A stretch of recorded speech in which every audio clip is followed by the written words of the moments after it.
नमस्कार।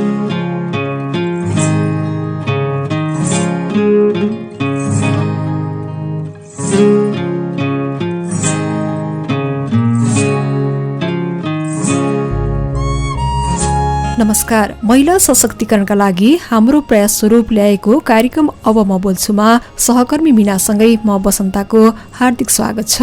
कार्यक्रम अब म बोल्छु सामुदायिक रेडियो मर्स्याङ्दी 95 मेगाहर्जले कलाकुलोको सहकार्यमा उत्पादन गरेको हो। यो कार्यक्रम तपाईले रेडियो मर्स्याङ्दी 95 मेगाहर्जमा हरेक साता शुक्रबार बिहान 7:30 बजे सुन्न सक्नुहुनेछ।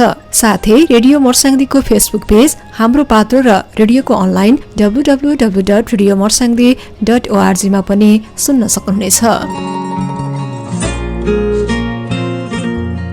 कार्यक्रम अब म बोल्छुको पहिलो श्रृंखलामा हामीले कार्यक्रम उत्पादनमा सहयोग गर्ने संस्था कलाकुलोको संक्षिप्त जानकारी, विशेषण नगरपालिका वडा नम्बर 10 खासुर स्थित प्रगति नारी समाजमा आबद्ध महिलाहरूको संघर्ष, सफलता, सिप, अवसर र रोजगारीको अवस्थाको बारेमा कुराकानी, छलफल र चर्चा गरेका थियौं। आजको कार्यक्रममा हामी प्रगति नारी समाजका दिदीबहिनीहरू आफू आत्मनिर्भर हुँदै सामाजिक विकासमा अग्रसर हुन प्रेरित गराउने गुरुङ जातिको परम्परागत संस्कृतिको रूपमा रहेको रोधीको बुझाइ बारे गरिएको कुराकानीको केही अंश तपाईलाई सुनाउनेछौं।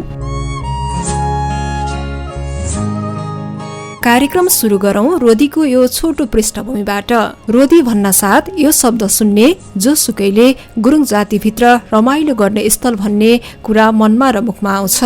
रोधीलाई नाच्ने, गाउने, जिस्किने स्थलको रूपमा व्याख्या गरेको हामी सुन्छौं, अरूलाई पनि सुनाउँछौं, तर त्यो सत्य होइन।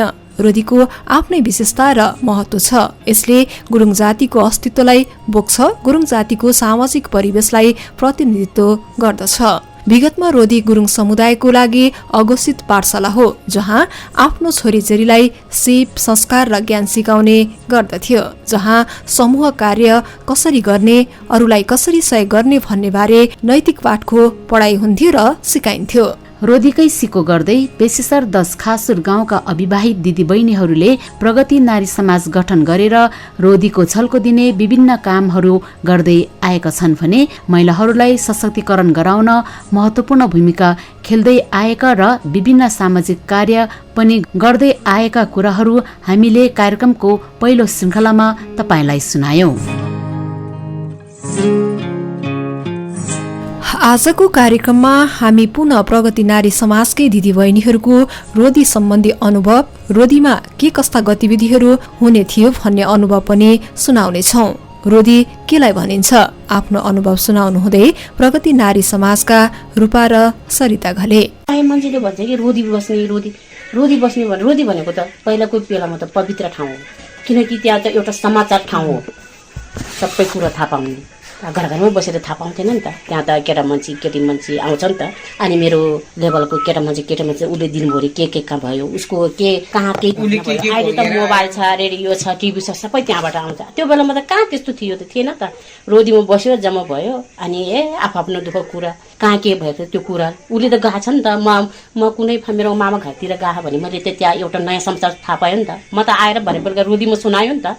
यो पनि जान्छ नि त त्यसरी, अनि अर्को त्यसरी जान्छ नि त, त्यो रोधीमा सुनाउने कि त्यस्तो थियो पहिले। अहिले पो यो समाचार रेडियोमा मोबाइलमा अहिले समाचार यो त्यसो भयो भन्ने थाहा पाएको नि त। त्यो बेलामा त थाहा थिएन नि त। त्यसरी हो कि दुःख सुख गफ लाउने अनि गीत गाउने भगेर आएको कुरा चाहिँ त्यहाँ रोधीमा आयो, केटा नै आयो, केटी नै आयो, त्यहाँ बस्यो, अनि सुख दुःख कुरा गर्यो, गफ गर्यो। कहिले त रातै काटिन्थ्यो, कहिले चाहिँ 12-1 बजेसम्म बस्यो। अनि केटाहरू आफ्नो टालमा आफू त्यो गर्नु, केटाहरू आफ्नो रुदीमा जान्थ्यो, उनीहरू रुदीमा सुत्थ्यो, हामी चाहिँ हाम्रो रुदीमा सुत्थ्यो। सुन्ने भनेर केटा नि केटी नि त्यही भने कि केटाको रोधी, केटीको रोधी हुन्छ कि एकछिन जम्मा भएर। अनि कसलाई सहयोग गर्ने, कहाँ के गर्ने त्यही छ।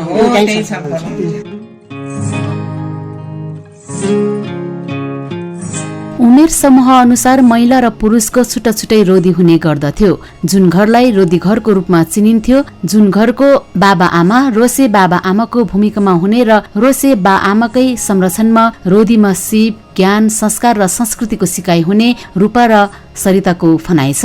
उमेर समूह अनुसारको रोदी हुने भएकोले फरक रोदीको फरक रोसे बाआमा हुने र ती बाआमाकै निर्देशन र संरक्षणमा हुने थियो रोदी घर। आफ्नो संरक्षणमा भएका नानीहरूले काम बिगारेमा रोसे बाआमा जिम्मेवारी हुने भएकोले पनि आफ्नै बाआमाको जस्तो भूमिका रोसे बाआमाको हुने र रोदीका नानीहरूले पनि सोही अनुसार मान गर्नुपर्ने रूपा र सरिता बताउनुहुन्छ।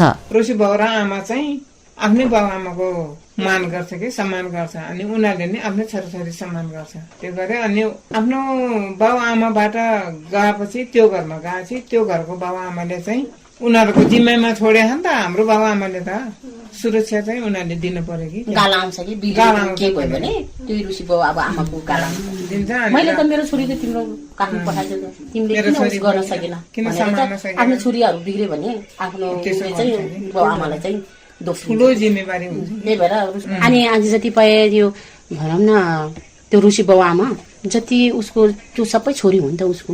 हाम्रो 15 जना ग्रुप छ भने 15 जना उसको छोरी भयो।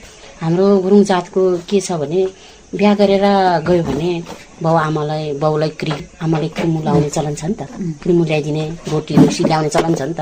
त्यो 15 जना तपाईँको रुसीमाहरू हुन्छ नि उसको छोरीहरू, उसले बाउ आमाले चाहिँ त्यो रुसी बाउ आमाले उसकै छोरी मान्नु पर्यो कि त्यो 15 जना छ नि रुसीमाहरू उसकै छोरी मान्नु पर्यो। जति उनीहरू बिहा गरेर गए नि जति उसले चाहिँ 15 जना छ भने 15 जना बिहा गरेर आयो भने 15 रैसी क्रमु क्रेगी रोटी लिएर चाहिँ आमा बाउलाई मान्न आउनु पर्यो कि त्यस्तो चलन छ। बिहा गर्दाखेरि पनि आफ्नै घरबाट उस गर्थेन कि पहिला त अब जबरजस्ती गर्ने भयो नि त। थाहै नपाइकन अनि रोदी म थुन्थ्यो, अनि फकाइ फुलाइ गर्यो, थाहा नपाउने गर्यो, अनि के कुरामा भुलायो रोदी म थुनिदियो थुन्यो अनि बोकेर ल्याएर आफ्नो घरमा त्यसो गर्थ्यो। त्यही भएर बाउ आमाको भन्दा नि ठुलो भूमिका हुन्छ कि रुसी बाउको। त्यहीँ त समातेर त्यहाँबाट पो लान्थ्यो त घर। पहिला त्यस्तो थियो कि हाम्रो समय नि त्यस्तो थियो कि हामी पछि मात्रै नभए अनि खाइ नगर्ने दिने, तर यो दिनमा लान्छ केही नभन्ने, खाइ नपर्ने दिने। हाम्रो साथीहरू बिचरा बाख्रा चलाउने भनेर पार्कसम्म आयो, यताउता भनेर रुदी बोलायो त्यहीँ समान। सुरुमा गोडा धुँदाखेरि आफ्नो बाउ आमाले पहिला धोयो, गोडा धोएर खायो, अनि त्यहाँपछि चाहिँ त्यो रुसी बाउ र आमाले धुनु पर्छ कि किनभने एउटा बाउ र आमाको कर्तव्य हो ऊ पनि भनेर त्यसरी मान्छ कि। अनि त्यो अहिले छैन, पहिला चाहिँ त्यो थियो। रुदी घरमा अब जुन चोक दुली समात्छ नि, समातेपछि त्यो घरको आमाले चाहिँ त्यो रुसी आमाले चाहिँ धागो लगाइदिन्छ कि स्याइ भनेर धागो लगाइदिन्छ। आजदेखि तिमी चाहिँ अरू घरमा गयो भनेर सम्झाउ के गर्छ झन् बेसी रुनु छ बिचरा। अनि त्यो रोयो सबै रोयो। अनि अहिले त कहाँ सबै हाँसेर साथी जाँदाखेरि त नभोगेको भएर हामीले यो कुरा उनीहरूले सुनाइदिन्छ। त्यसरी के रुनु पर्छ त्यो हुन्थ्यो। हाम्रो संस्कृति भनेको यो हो, हाम्रो पहिलाको कल्चर यो थियो, हाम्रो पहिलाको परम्परा सबै यो थियो। अहिले विकास भएर गयो, अलिकति छोटिँदै कहाँ। सरिता र रूपाका अनुसार रोदीले त्यति बेला गाउँका युवाहरूलाई जिम्मेवार बोध गराउँथ्यो। गाउँकै रोदी मध्ये एउटा समूहले गाउँको हरेक क्रियाकलापमा जिम्मेवारी पाउने थिए र सोही अनुसार पालै पालो जिम्मेवारी हस्तान्तरण समेत हुने उहाँहरू बताउनुहुन्छ। रोदी हुँदाखेरि चाहिँ एउटा गाउँको एउटा जिम्मेवारी हुन्छ कि गनी भन्ने हुन्छ कि परेमा भन्ने एउटा हुन्थ्यो। केटाहरूको छुट्टै रोदी, केटीहरूको छुट्टै रोदी हुन्थ्यो। त्यो दौतरी केटा र केटीको रोदीले चाहिँ गाउँको एउटा जिम्मेवारी समान्थ्यो कि परे भन्ने घनी भन्ने समान्थ्यो। यो गाउँको उच्च निचा काम सबै उनीहरूले गर्न पर्ने, नाच खेलदेखि मर्दा पर्दा सबै सहयोग गर्न पर्ने त्यो घनीले गर्थ्यो कि परे त्यहीमा मैले गर्थ्यो। मेरो ग्रुपले 4 वर्ष गरे भने तलको हुल फेरि अर्को रोदी फुर्किँदै आउँथ्यो नि त। अहिले सालबाट तिमीहरूको जिम्मेवारी उनीहरूले दिने भनेर त्यो नाचगानको कपडा हाम्रो यहाँ कृष्ण चलित्र हुन्छ नि त। त्यो दसैँमा चाहिँ जसरी नै त्यो कृष्ण चलित्र नाच्थ्यो, अनि त्यही केटी र केटाहरूले गर्न पर्थ्यो त्यो जिम्मेवारी। अनि त्यो कपडाको पोको दिन्थ्यो, त्यो नाचनीले लाउने लुगाको पोको चाहिँ हामीले रोदीमा सम्हालेर राख्यौँ।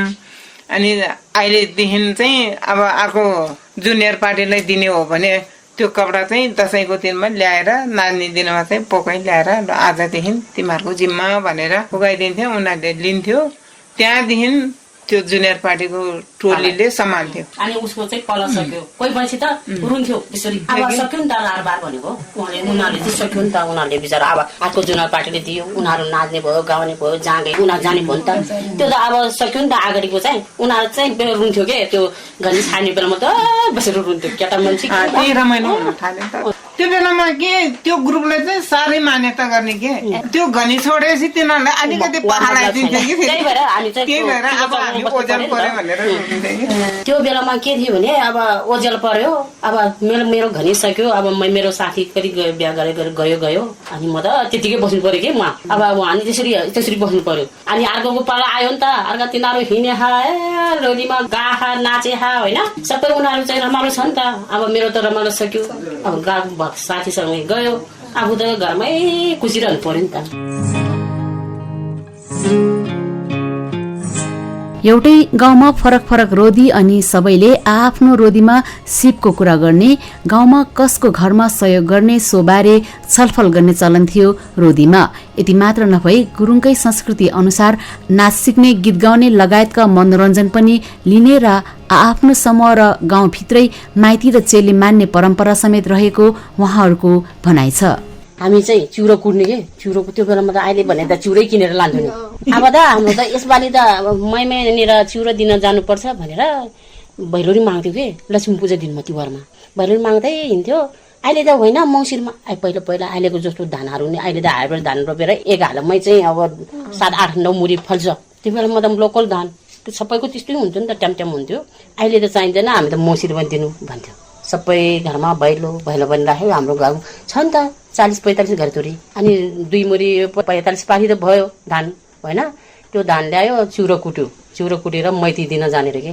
त्यस्तो चलन के पहिला मैती मान्दाखेरि चेलीबेटीले मैती मान्दाखेरि त्यसो गर्थ्यो अनि चिउरो पुर्याउन गयो अनि उनीहरूले चाहिँ फेरि समात्यो कि फेरि अनि चिउरो पुर्याउन गयो त्यसपछि उनीहरूले फेरि खिर पकाएर ल्यायो फेरि बिचारा पहिला त अहिले त कहाँ पाउने त अहिले भने नि बजारको त पाखा दुध उनीहरू त गोठमा ठिकी बाँधे 2जना 3जना बाँड्दै गोठमा दुध माग्यो अनि खिर यत्रो चौटो के खिर त्यो उस गरेर त्यस्तो भाग लाएर त्यसरी खिर पुर्याउन आउँथ्यो अनि फेरि त्यो गाउँकै हो चलन अनुसार हो कि गाउँकै हो धिनै देखिरहेको त्यो केटाकेटी धिनै रोदी आएर बसिरह धुनै गफ गरिरह सम्हाल्नु पर्ने रहे के फेरि त्यो रोदीमा हाम्रो रोदीमा आयो अनि त्यो काम पाएन 2-3 दिनसम्म न केटीले काम पाउने केटी टोलीले काम पाउने न केटी टोलीले बस्यो के भेडा काट्यो खाइदियो बेसरी मान गर्नुपर्ने रहे कि फेरि त्यो बेलामा त्यसो त्यो चलन थियो कि अनि फेरि छोरो मान्छे नै हाम्रो रुदीमा आउँदा त्यसै गर्ने हामीले पनि छोरो मान्छेको रुदीमा जाँदा त्यसो गर्ने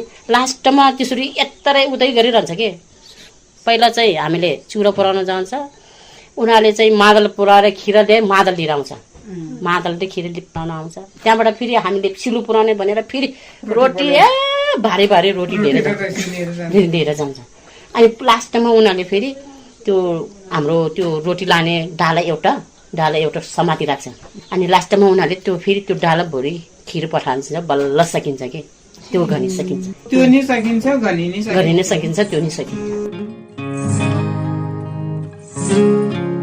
त्यति बेला घर नजिकै विद्यालय थिएनन् भएका विद्यालय 5 सम्म मात्रै पढाइ हुन्थ्यो उच्च शिक्षा पढ्ने उनीहरूको धोको पूरा भएन घर नजिकै विद्यालय नहुँदा र घरको जिम्मेवारीले उच्च शिक्षा पढ्न नपाए पनि प्रयोगात्मक र व्यावहारिक सिप भने उनीहरूले रोदीमै सिके यहाँ स्कुल कति छ त्यतिसम्म मात्रै हो नि अनि त्यहाँबाट त अब खुदी जानु पर्थ्यो बेसर जानु पर्थ्यो अनि यहाँको जस्तो पहिला अहिलेको जस्तो हाई स्कुल भएन हामीले नि पढ्थ्यो नि होइन खुदी जानु पर्थ्यो बेसर जानु बेसर नै घुमेर हिँड्नु पर्थ्यो खुदी नै यसरी जानु हामी त यहाँसम्म 7सम्म त यहीँ थियो नि त कामको जिम्मेवारी धेरै थियो कि त्यो बेलामा अब त्यहाँदेखि त अब 6-7 पढेपछि त भयो छोरीहरू त आफ्नो आशा चिठी लिने भइहाल्यो चिठी पढ्ने भइहाल्यो भन्थ्यो नि त पहिला त कहाँ त्यस्तो भन्थ्यो र यतिको भए त भइहाल्यो नि चिठी लेख्न नि बाहा चिठी पढ्न नि बाहा किन पढ्नु पर्यो धेरै त्यस्तो नि भन्थ्यो नि त अनि फेरि जिम्मेवारी नि अब ठुलो मान्छे आफै भयो, जिम्मेवारी नि धेरै भयो, त्यही भएर नि पढ्नु पर्यो। नत्र त अब सङ्घर्ष गरेरै भने नि पढ्थ्यो होला, बेचरै नि धागेर। त्यो बेलामा फेरि त्यस्तो हो नि त, मैले भने जस्तै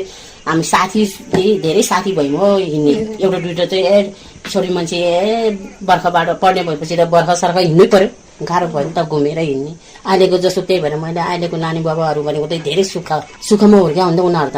उनीहरूको काम भनेको पढ्ने हो। हामी त त्यो बेलामा यहाँ गाउँमा पढ्यो नि, एक डोको घाँस काटेर आउँथ्यो बिहान, अनि खाएर कर्करी त्यो ड्रेस लायो, त्यो ड्रेस धुने होइन कहिले अब दिनै लाउनु लायो भाग्यो। शनिबार त महिनामा 4चोटि शनिबार हुन्छ। 5-6 जना गरेरै भने नि 1 महिनासम्म भने नि त्यो मल बोउने। अरू त त्यस्तै हो, नगरे गर्न पर्ने कि बिहान बेलुका। अनि पढ्ने कति टाइम भने कति बेला पढ्न जाने त्यहाँ, अनि रोटी कति बेला जाने, कति बेला पढ्या होला कि त्यति रमाइलो हुन्थ्यो। त्यति खाने नि त्यही बेला मिठो।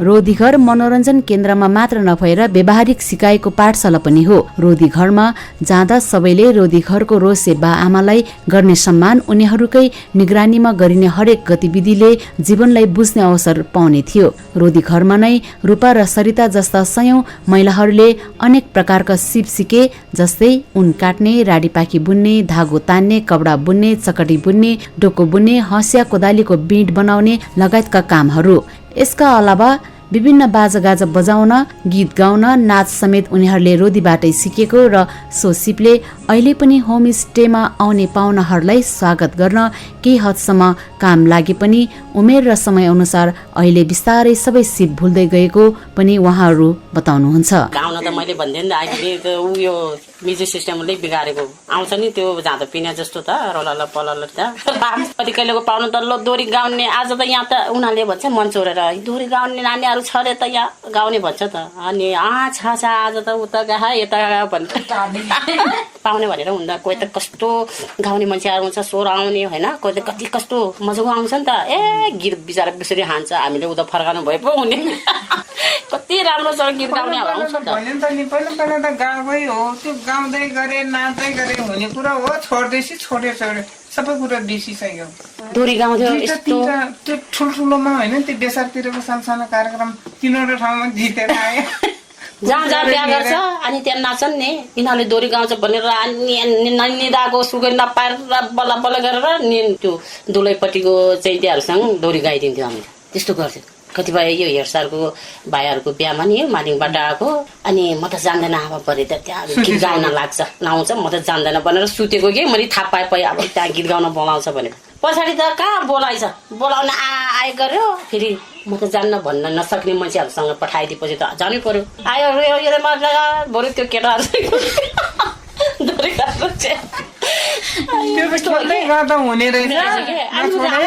अर्काले भनिदियो भने पक्कै हुन्छ। त्यो बेला म त योले के भने भन्ने बित्तिकै त्यसले एउटा सुने त दोहोऱ्याएर एकचोटि सरर गाहा, अनि त्यसले दोहोऱ्याउन पाएन, आफ्नो मनमा पाट्टै आउने कि यो प्याट्टै आउने। अहिले त आउँदैन त्योचोटि, त्यो गाउने त्यो बानी हुने रहेछ कि अहिले त आउँदैन। अहिले त त्यसले एकचोटि 2चोटि गाउँदाखेरि बल्ल एकचोटि आउँदैन। अहिले त्यस्तो हुँदो रहेछ, बानी बिगार्यो। अहिले त उतै त नि मैले बुढी हो भने अहिले त मादल बजाऊ भने होइन, बटङ र बुटुङ गरिसकेको बानी हो नि त। जहाँ पनि अब पार्टी मादल बजाउने मै हो, यो चाहिँ गीत गाउने, मादल बजाउने। मादल चाहिँ बनाएर ल्याएर राखेको छ कि पाहुनाले खोज्छ नि त। सामान त सबै छ, मादल सबै राख्छ। तर कोही पाउनु त हामी त गाउँकै आएर गीत गाउने हो, त्यो म्युजिक सिस्टम चाहिँदैन, मादल चाहियो, खैँचडी चाहियो त्यो भन्छ नि त। अनि उनीहरूलाई त त्यही दिनुपर्छ। कोही त बजाउँदैन, यस्तो बजाउँदैन, हामी नाच्दैन, यस्तो हाम्रै गाउँ बजारमा पाइन्छ यस्तो भन्छ। कोही त बेलुका आउँछ, एक रात बस्छ जान्छ। कोही फेरि अब खाएर नजिक पनि छ नि त, बेसार खासो त 1 घन्टाको बाटो, 1 घन्टा नि पर्दैन। आयो 10 बजेसम्म खायो पियो रमाइलो गर्यो नाच्यो अनि गइहाल्छ। रूपा र सरिता भन्नुहुन्छ, रोधीका दौतरीहरू अहिले बिहे गरेर गइसके। रोधीमा साथीहरूसँग बिताएको समय र ती रमाइलो पल अहिले एकदमै यादगार बनेको छ। अहिले रोदी गाउँबाट हटिसकेको छ, तर पनि प्रगति नारी समाज गठन भएपछि रोदीको कमी पूरा गरेको उहाँहरू भन्नुहुन्छ।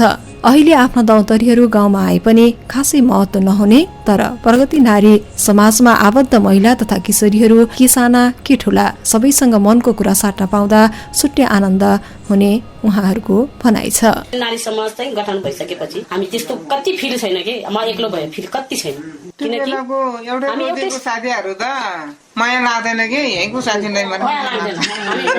हाम्रो एउटै एजको साथीलाई त्यो बेलाको साथीहरूले के भन्छ, यिनीहरूले हामीले मान्छे गर्दैन आजभोलि प्रगति नारी छ यिनीहरू भन्छ। तर हामी चाहिँ हाम्रो त्यो जुन यहाँ चाहिँ गठन छ नि सदस्यता छ, त्यो पैसा नि बहिनीहरू ठुलो हामीभन्दा ठुलोहरू चाहिँ त्यो चाहिँ साथी हुन्छ। मेरो त्यो बेलाको साथीहरू चाहिँ मलाई साथी मनै लाग्यो, उनीहरूले नै लाग्दैन हामीले पनि लाग्यो, किनकि हामी चाहिँ यहाँ निरन्तर चलिराखिन्छ। म नै उनीहरूसँगै जाने कि सानोसँग ठुलोसँग गइहाल्ने कि खुसीको उनीहरूसँगै भयो नि त, सँगै भयो। तर आजभोलि चाहिँ किनकि म बुढी भयो भने उस पनि लाग्दैन, फिल लाग्दैन, किनकि मभन्दा सानोसँग म हिँड्नु पाएँ, बस्नु पाएँ, रमाइलो गर्नु पाएछ नि त मैले। म त बुढी भयो, मलाई फिल कति लाग्दैन कि अब मलाई यस्तो सम्झ कि बुढी भयो जस्तो लाग्छ।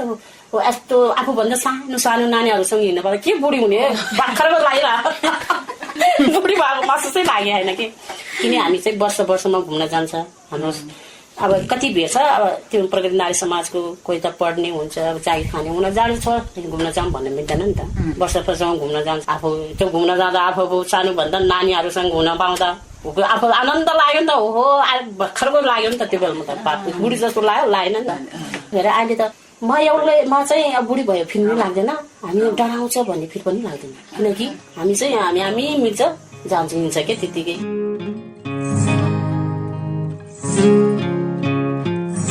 रोदीले उनीहरूलाई समूहमा काम गर्न सिकायो। त्यसैको नतिजा स्वरूप आज गाउँमा रहेको विभिन्न उमेर समूहका महिलाहरूको प्रगति नारी समाजको जन्म भयो। रोदीमा समूहमा काम गर्नुपर्छ, एक अर्कालाई सहयोग गर्नुपर्छ भन्ने सिकाइबाट नै अहिले उनीहरू समूहमा काम गर्छन्। विगतमा रोदी थियो, अहिले प्रगति नारी समाज। विभिन्न कारणले गाउँमा अहिले बस्ती पातलिँदै गयो। गाउँ सुनसान हुनबाट बचाउन, खासुरको अस्तित्व जोगाउनु पर्छ भन्ने मान्यतालाई दिगो बनाउन उनीहरू समूहगत रूपमा क्रियाशील छन्। समाजमा आबद्ध 14 वर्षका किशोरीदेखि सामाजिक सुरक्षा भत्ता बुझ्ने अविवाहित महिलाहरू अहिले गाउँमा बाँझो भएको जग्गामा सामूहिक खेती गर्न सक्रिय छन्। आफ्नो गाउँमा आउने पाहुनाको स्वागत सत्कारदेखि स्थानीय उत्पादनको परिकार खुवाउन अग्रसर छन्। अर्काले छोडेको बाँचो खेत छ नि,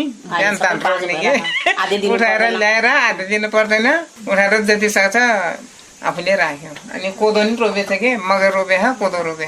अहिले त बाँझो खेत छ नि त, जति पनि नि मकै नै रोपे। अहिले बिहान खनेर आएको हामी। अनि यो मकै आउने बित्तिकै फेरि कोदो रोप्न पाइन्छ। त्यो कोदो र मकै भएपछि त हामी कोदो त कुखुरालाई दाना दिन नि मिल्यो, कोदोमा मिलाएर चाड पकाउन नि मिल्यो है। विशेष गरेर पाहुनालाई खाँदैछन् कोदोको, त्यही कि हामी त त्यसले पुगेन भने हामी उठाउँछ कि आफ्नो घरबाट गऱ्यो। चाड पनि पकाउने, अनि पिठो त्यही बनाउने, मर्चा त्यही बनाउने, हामी सबै आफै। अनि साग बनायो, गुन्द्रुक सबै यहीँ, अनि मुला रोप्यो, चाना यहीँ। चाना बनाइराखेपछि त चेलीसम्म तरकारी मिल्यो नि त। मुला त एक सिजन मात्रै हुन्छ, एक सिजन हुँदैन। अनि चाना बनाइराख्यो भने त्यो त तरकारी त जहिले नै भयो। करेला रोप्यो, करेलाको सुकुटी गरेर राख्यो, त्यही त हो नि त। भट्टा पनि अहिले भट्टा कतै हुँदैन, यता किन्नै पर्छ भट्टा माथिबाट, किनभने गाउँ गाउँको मातलको ल्याउँदैन, माथि सिरुङ उस्तादेखि मालिङको त्यसरी मुरी त्यसपाती भएर, किनभने यो भटमास धेरै जान्छ कि गुन्द्रुक भट्टा रसी खानेलाई भट्टा चाहिँ हामी किन्न पर्छ, अरू चिज चाहिँ हामी किन्दैन। सबै उत्पादन सबै आदुवा बिसारा सबै आफै लाउँछ, मसला किन्छ, अब मसला किन्छ, तेल मसला नत्र सब हामी आफै। अब पाउने आउने बेलामा आयो, नआउने बेलामा त बसिरहेको छ है। त्यो त बारीमा त काम गर्यो भने त उत्पादन भयो नि त आफ्नो।